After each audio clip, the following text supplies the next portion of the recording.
Saya selaku cicit itu kok ngamati ini, Gus Sotik. Kok biasane putra putri Mbaye Wahab lan putune ini ijo ambek abang. Mugi-mugi dibaleni. Amin Allahumma amin. Pertama-tama saya ingin mengucapkan terima kasih kepada para dzurriyyah khususipun para putra putri Mbaye Wahab, karena setelah saya kemarin menyampaikan di Halal Bihalal Bani Wahab yang alhamdulillah juga sudah berlangsung tatap muka setelah Ramadan dan disusul Lebaran kemarin, kok didadak wis mene sing maca biografi cek cicit ae. Urusannya Gus Hasib sambutan atas nama keluarga. Para rawuh sedaya, saya tidak akan mencoba untuk membacakan biografi beliau yang karena lengkap dan panjangnya apa yang dilakukan oleh Yai Wahab. Dan saya pikir akan sulit bagi kita semua khususnya warga NU untuk mengalahkan rekor Kiai Wahab. Karena kalau mau mengalahkan rekor Kiai Wahab mesti hidup jauh lebih lama. Kiai Wahab itu menghadiri muktamar ke-1 sampai dengan muktamar ke-25 Surabaya. Jadi ini luar biasa karena waktu itu NU didirikan muktamarnya setahun sekali. Sementara sekarang muktamar NU itu 5 tahun sekali. Jadi sampai kate ngalahno Mbah Wahab itu harus hidup 5 kali 25, 125 tahun lagi. Rodok gak percaya saya sampai-sampai yang di sini ini bisa sampai 125 tahun.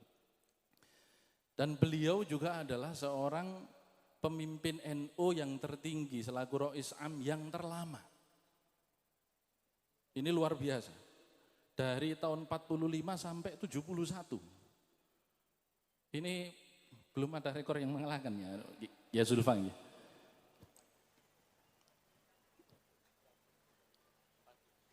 47 sampai 71. 47 sampai 71. Ini luar biasa, sangat lama.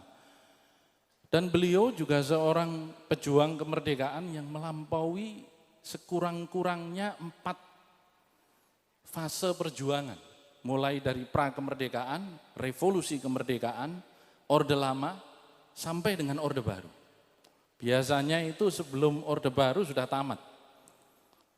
Tapi memang Allah ini memberikan karunia luar biasa kepada Mbah Yai Wahab sehingga beliau hidup sampai usia yang sangat ya cukup lanjut ya. Bonusnya kalau dari Kanjeng Nabi Sallallahu Alaihi Wasallam ya kurang lebih 20 tahun. Jadi beliau sampai usia 83 tahun. Maka kalau tadi Gus Hasib menyampaikan alhamdulillah putra putri Kiai Wahab ini masih ada, insya Allah bonusnya masih banyak ini. Cuma saya selaku cicit itu kok ngamati ini, Gus Sotik. Kok biasane putra putri Mbaye Wahab lan putune, ini baru sampai putu nih saya amati. Sing gak enek iku pasangane dhisik itu biasane. Ini rodok ndrawasi mulai. Ya si kancane di setiap kelebihan itu mesti ono kurangi kira-kira. Nun sewu punya Mahfudhah nih, soalnya punya Mahfudhah nggih ngaten, punya Munjita nggih ngaten, punya Hizbi adek suwi-suwi pisan. Jok wani-wani apa? Napa? Nggih jok wani-wani golek apa mantu dzurriyyah Mbah Yai Wahab lek gak pengen cepet kehilangan anak. Kira-kira ngoten iki lho. Ini yang harus dicatat, pengamatan seorang cicit ini. Tapi ini baru sampai cucu ini Gus Sotik, belum sampai cicit, muka-muka nggak sampai itu. Dan kalau kita lihat kelengkapan Yai Wahab yang luar biasa dari rentang waktu sejak pra-kemerdekaan sampai dengan Orde Baru sampai tahun 71 itu membuktikan dan bertahan. Karena banyak politisi tapi sedikit yang bertahan. Nah, Mbah Yai Wahab ini adalah politisi yang sedikit dan amat sangat sedikit bertahan di sekian banyak era. Itu pasti ada kiat-kiat dan tipsnya. Kenapa saya katakan ini menjadi sangat penting? Karena sekarang ini banyak politisi yang tidak tahu kiat. Sing penting terkenal. apalagi dengan adanya medsos. Sekarang itu bukan mulutmu harimaumu, sekarang itu drijimu harimaumu. Yang berikutnya yang saya ingin tekankan dari apa yang menjadi riwayat Mbah Wahab itu adalah kecintaannya akan ilmu.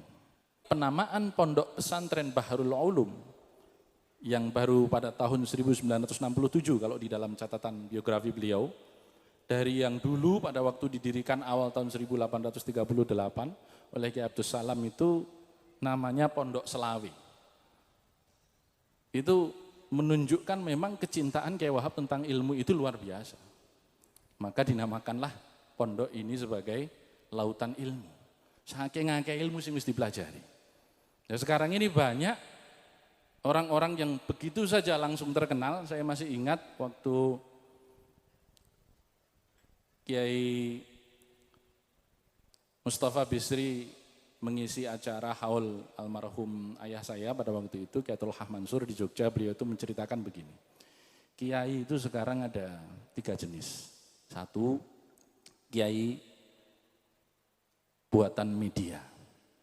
Itu belum rame era media sosial, itu kira-kira haul 5-6 tahun yang lalu. Buatan media, ini kiai buatan media ini ngetopnya cepat sekali, jatuhnya juga gampang. Yang kedua itu kiai buatan masyarakat. Ini memang ngetopnya ya lama, tapi ya memang selama-lamanya dikenal sebagai kiai karena ini kiai sejati. Nah yang repot ini ada yang jenis ketiga, kiai buatan sendiri. Ini yang repot. Di era media sosial hari ini sangat mungkin. Apal 4-5 ayat standar cukup. Gitu. Kemudian nirokno watu kiai-kiai gede. Rata-rata ngono iku. Terus kemudian jangan lupa umpamane durung duwe mobil, ya nyewa angkot, pendereke dikongkon disiki. Khotam-khotamnya suruh disiki. Jadi kalau datang di hall jangan tepat waktu, rodok telat. Engko lek mlebu forum, penderek-pendereke kongkon langsung nyucup tangane, musofaha. Lah orang Indonesia itu biasa, begitu ada yang nyium, wah iki kiai gede. Langsung ikutan semua, nanti tanya, itu siapa tadi? Oh itu Masya Allah, itu Grand Syah itu di Al-Azhar sudah baru pulang dari Indonesia itu. Terus langsung mirokno kabeh, ini kiai buatan sendiri. Nah Kiai Wahab ini seorang yang tidak juga perlu mementalkan diri sebagai kiai, memang putra kiai, tetapi kiai sejati. Salah satu ciri yang paling utama adalah ikhlas luar biasa. Kiai Wahab tidak dalam posisi mengejar menteri. Wong ditawari Bung Karno jadi menteri ya enggak. Bung Karno maksa ya wis anakku ae. Kiai Wahab yang dikirim. Dan beliau aktif di dalam berbagai momentum-momentum penting bangsa ini tanpa mengharapkan apapun. Nah ikhlas ini yang sekarang semakin susah. Padahal di peringatan haul Kiai Wahab ini meneladani keikhlasan beliau ini yang menjadi penting untuk kita ikuti. Kemudian catatan yang berikutnya, kalau Kanjeng Nabi itu wafat di usia 63 tahun dalam posisi sebagai pemimpin negara dan pemimpin umat, maka Kiai Wahab pun wafat 4 hari setelah muktamar terakhir NU yang beliau ikuti tahun 71 sebagai Rois Am, pengurus besar Nahdlatul Ulama. Artinya apa? Tidak ada dalam Islam itu kamu pensiun. Pensiun itu hanya Pak Jazuli dan kawan-kawan ASN-nya. Di dalam Islam tidak ada pensiun. Oh iki wis umur 50, pantes-pantese wis nganggo ketu. Nah, itu kan wis umur 60, wis diluk maneh marek pangeran. Tidak ada. Dan ini ditunjukkan oleh putra-putri Kiai Wahab yang sampai hari ini bahkan tadi dikatakan oleh Gus Hasib, Bu Munjidah yang 37 tahun di balik itu pun masih menjadi orang nomor 1 di Kabupaten Jombang. Tidak ada usia pensiun, karena Kanjeng Nabi enggak ngajari pensiun. Terus setelah usianya mencapai 60 tahun, Kanjeng Nabi terus kemudian uzlah meninggalkan masyarakat Madinah, aku tak ndonga nang pangeran cek gampang mlebu surga. Enggak. Tidak ada. Pengabdian itu sepanjang hayat, tidak boleh dibatasi dengan usia. Sepanjang Allah masih memberikan kekuatan, kemampuan kepada kita, maka wajib kita untuk memanfaatkannya. Saya menyebut Kiai Wahab ini sebagai fundamentalis pergerakan. Biografi tadi jelas-jelas sekali menggambarkan sejak beliau pulang dari Kawah Chandra di Muka di Mekah menuntut ilmu, pulang ke sini langsung bikin Taswirul Afkar. Urutannya kira-kira begitu. Jadi membuat pergolakan pemikiran dulu. Kalau bahasa anak muda sekarang dekonstruksi pemikiran. Itu dulu. Digolakkan pemikirannya. Mosok ngene-ngene etok wong Islam ini. Katanya Islam ya'alu wala yu'ala alaih. Kok sing paling akeh wong gak duwe kok ya wong Islam. Katanya Islam itu kuntum khaira ummah. Kok 20 negara terhebat di dunia yang merupakan negara dengan penduduk Islam terbesar hanya Indonesia dan Turki. Yang lain mana? Nah ini yang harus kemudian kita sadarkan kepada masyarakat kita. Maka waktu itu Kiai Wahab membuat pergolakan pemikiran dulu, taswirul afkar dulu. Setelah itu dibangkitkan kebangsaannya. Kita bukan hanya sekedar mendekonstruksi pemikiran, kita ingin membangun bangsa. Nahdlatul Wathon. Setelah gagasannya menjadi besar, kemudian ternyata butuh biaya. Ya kalau gitu mari kita menghimpun dana dengan Nahdlatul Tujar. Jadi ada urutannya itu 2 tahun demi 2 tahun itu. Tahun 14, tahun 16, tahun 18.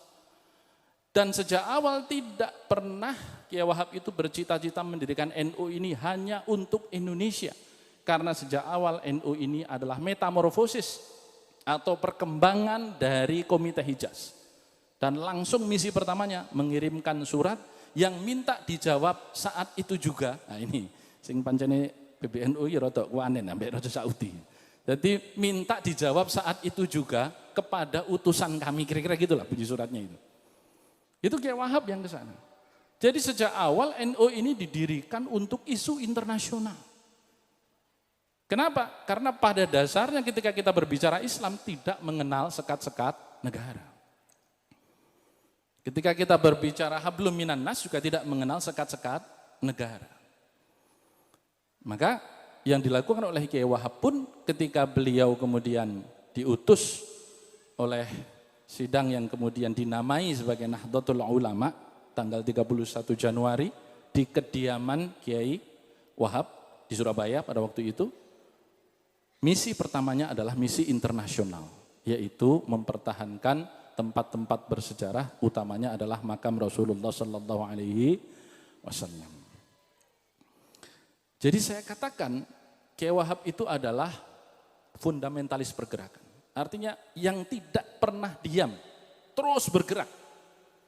Karena kata Sokrates, manusia itu disebut manusia karena berpikir.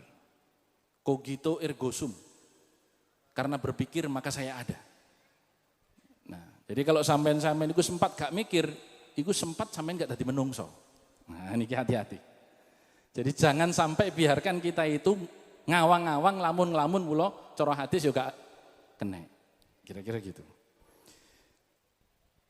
Kiai Wahab juga dikenal sebagai sosok yang menghasilkan inovasi tanpa henti. Kalau hari ini seluruh peringatan Syawalan judulnya jadi halal bihalal dipidatokan oleh ya ada yang gubernur pidato, ada yang calon presiden atau bakal calon presiden pidato. Itu dari Kiai Wahab. Tapi saya enggak tahu Bu Mun di Jombang ini sudah ada jalan halal bihalal atau belum? Sudah. Nah, menurut saya karena Jombang ini punya 2 pahlawan nasional dari lingkungan NU, Yai Hashim dan Yai Wahab, seluruh buah pemikiran beliau ini sebaiknya ditumpahkan ke dalam nama-nama yang ada. Mosok hal-hal seperti Syubhanul Wathon, hal-hal seperti Taswirul Afkar, itu kalah nama dengan jalan dondong, kalah nama dengan jalan rambutan gitu loh. Jadi dilengkapi setiap pojok-pojok Jombang ini dengan karya-karya pemikiran di lingkungan NU. Peran yang berikutnya yang luar biasa dari Kiai Wahab yang menjadi monumen pemikiran adalah menggabungkan nasionalisme dan Islam. Sampai hari ini Kadrun dan Cebong tidak selesai-selesai. Gagal move on kata Gus Sodik itu dengan gagal move on. Mau sampai kapan?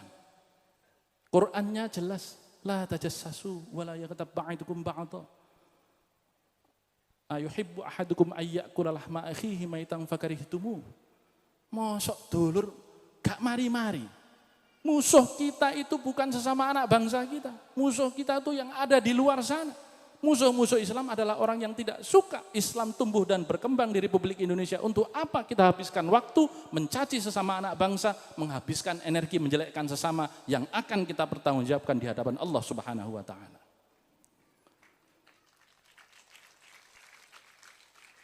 Ini yang kemudian perlu kita hidupkan kembali, menggabungkan nasionalisme dengan Islam. Siapa yang bilang bahwa Nahdlatul Ulama tidak pernah menghendaki Islam sebagai asas? NU berada di garis terdepan ketika Masyumi mengusulkan itu di dalam Undang-Undang Dasar. Menuju tahun 45. NU berada di garda terdepan ketika pembahasan Undang-Undang Dasar sementara tahun 50. NU berada di garda terdepan ketika kembali mengusulkan menuju undang-undang yang kemudian oleh Dewan Konstituante saat itu hampir kurang sedikit saja didekrit oleh Bung Karno. Saya tidak tahu rekaman pemikiran Kiai Wahab secara otentik, tapi kira-kira sudahlah. 3 kali kini ikut tukaran dalam fase 20 tahun perjalanan bangsa sejak kemerdekaan. Tukaran soal asas terus, masuk gak mari-mari. Saatnya kita mengisi. Wis urusan asas wis kayak gini. Biarlah Bung Karno menawarkan dekret kembali ke Undang-Undang Dasar 45, tapi Kiai Wahab mensyaratkan dengan dijiwai Piagam Jakarta. Apa artinya? Sila pertamanya bunyinya ketuhanan dengan menjalankan syariat Islam bagi para pemeluk-pemeluknya. Lah ini orang yang nggak paham. Ada ketentuan menjalankan syariat Islam. Sing gak seneng yang nggak paham, sing seneng tambah gak paham, kan repot. Jadi sing tukaran itu wong podo-podo nggak paham. Padahal penggabungan nasionalisme dan Islam ala Indonesia inilah yang dirukunkan oleh Kiai Wahab ini yang menjadi sebab mengapa Indonesia masih bertahan sampai hari ini. 2 terakhir yang ingin saya sampaikan tentang Kiai Wahab adalah pola perjuangan Kiai Wahab dalam setiap menghadapi persoalan yang selalu manhaji. Jadi Kiai Bisri itu dikenal sebagai kiai yang fikhi, sementara kalau Kiai Wahab itu dikenal sebagai kiai yang manhaji, yang kuat usulnya. Usul fikihnya itu lebih kuat. Kalau Kiai Bisri itu fikihnya yang lebih kuat. Jadi tukarannya Kiai Wahab sama Kiai Bisri itu sampai ida-idaan, gebrak-gebrakan meja, ida-idaan meja. Gitu. Jadi Kiai Bisri gebrak meja, Kiai Wahab ngidak meja. Tapi setelah itu makan siang bersama-sama ya ketawa-ketiwi. Dan ketika saat itu genting, Bung Karno minta NU masuk ke dalam kabinet kaki 3 bersama kekuatan nasionalis PNI dan komunis PKI. Bayangkan itu. NU dikongkon jejer bareng menopang kabinet yang akan dibentuk Bung Karno bersama PNI dan PKI. PNI ini sih gak popo, PKI ini masa NU sing kiai-kiai ini dipateni ambek wong-wong PKI saiki kongkon salaman dalam satu kabinet. Tapi pada waktu itu Kiai Wahab kemudian menegaskan ini Bung Karno gak iso dilawan. Dan waktu itu ijtihad Kiai Wahab terbukti benar. Masyumi pada waktu itu nekat melawan, tapi Kiai Wahab waktu itu diingatkan, ini kekuasaan Bung Karno di backup suara rakyat yang sedang besar-besarnya. Karena pegel dengan Dewan Konstituante yang sudah bertugas 9 tahun nggak selesai-selesai. Nyusun undang-undang dulu. 4 tahun nggak selesai-selesai. 55 sampai 59. Maka kemudian Bung Karno sedang mendapat simpati tinggi. Ojo dilawan. Karena ibarat tempayan, kata Kiai Wahab, sempat tempayan itu pecah. Kalaupun ada lem yang maha sempurna untuk merekatkan kembali, tidak akan pernah sama bentuknya. Dan betul ijtihad Kiai Wahab ini ya sudah diterima saja sebagai keadaan darurat. Kemudian Masyumi menolak masuk di dalam kabinet itu, dibubarkan oleh Bung Karno tahun 60. NU menerima dan akibatnya apa? Masyumi tidak pernah terwujud kembali sebagai wadah perjuangan umat Islam. Sementara NU sampai hari ini masih dan terus semakin besar di Republik Indonesia. Kenapa? Karena ma la yudraku kulluh, la yudraku kulluh. Kalau nggak bisa dapat semuanya, ya jangan tolak semuanya. Gusti Allah itu nggak nyaratno sampean itu sempurna. Tidak. Manusia itu pasti ada salahnya. Nabi Musa aja bisa salah. Sampai ditegur sampai pangeran, diseneni sampai pangeran. Apalagi kita manusia. Biasa yang bukan rasul, bukan nabi, buru-buru. Kiai saja bukan. Mambu kiai. Apa maneh? Lek kiai mambu mbu maneh. Jadi, tidak ada syarat sempurna. Allah itu melihat ikhtiar kita, bukan hasilnya. Urusan hasil serahkan kepada Allah Subhanahu wa taala. Jadi, ini yang kemudian menjadi pegangan Yai Wahab dengan metode manhaji ini, usuli ini, yang kemudian membuat beliau bertahan menghadapi setiap kondisi politik dan setiap kondisi genting kebangsaan. Kenapa? Karena wujudnya menjadi lentur, tapi prinsipnya tidak kendur. Ini kehebatan Kiai Wahab. Dan terakhir, beliau ini seorang ahli wirid. Banyak sekali kita-kita ini dari putra-putri beliau mendapatkan ijazah aneka rupa, sing kepengin rezekine lancar, sing kepengin untuk jodoh, sing macam-macam lah, itu banyak sekali. Dan yang paling populer tentu adalah ijazah burdah yang kita semuanya sudah paham karena beliau memberikannya di setiap NU menghadapi kondisi genting. Jadi saya istilahkan Kiai Wahab ini kiai yang bukan hanya sekedar fikir dan zikir, tapi juga langsung merealisir. Jadi di dalam perjuangan tidak mungkin kita hanya mengandalkan pikiran kita. Karena di atas semua ikhtiar manusia ada titik tawakal kita kepada Allah Subhanahu wa taala. Kiai Wahab memahami ini betul karena pada dasarnya manusia adalah makhluk yang lemah dan hanya ciptaannya. Karena itu kita pun mari yang sudah pada punya ijazah dari dzurriyyahnya Kiai Wahab atau langsung dari Kiai Wahab pada waktu itu dari guru panjenengan dan seterusnya, itu sama-sama tetap diamalkan dan moga-moga itu betul-betul menjadi bekal kita untuk menghadapi hidup pada sisa umur kita ini untuk memberi manfaat kepada sesama.